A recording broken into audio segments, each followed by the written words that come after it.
Hi friends, வாங்க நம்ம tea cake எப்படி செய்யறதுன்னு பார்க்கலாம். அதுக்கு ஒரு கப் தயிரில் 1/2 டீஸ்பூன் பேக்கிங் சோடா போட்டு ஒரு 5 நிமிஷம் வச்சுட்டு அதுக்கப்புறமா 1.5 கப் சர்க்கரை ஆட் பண்ணி நல்லா பீட் பண்ணி எடுத்துக்கலாம்.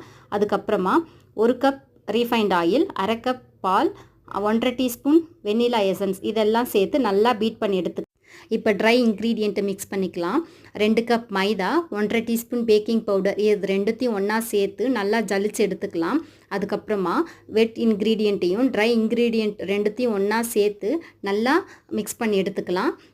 சரியாக மிக்ஸ் ஆகலைன்னா பீட்டரில் 1 ஸ்பீடில் வச்சு ஒரு 5 செகண்ட்ஸ் வச்சு இல்லை 5 செகண்ட்ஸோ 10 செகண்ட்ஸ் வச்சு என்ன பண்ணலான்னா நல்லா பீட் பண்ணி எடுத்துக்கலாம். இது கூட டியூட்டி ஃப்ரூட்டி ஆட் பண்ணிக்கலாம்.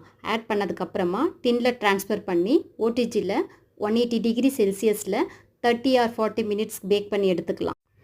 இந்த டீ கேக் பிடிச்சிருந்தா லைக் பண்ணுங்கள், ஷேர் பண்ணுங்கள், சப்ஸ்கிரைப் பண்ணுங்கள். Thank you for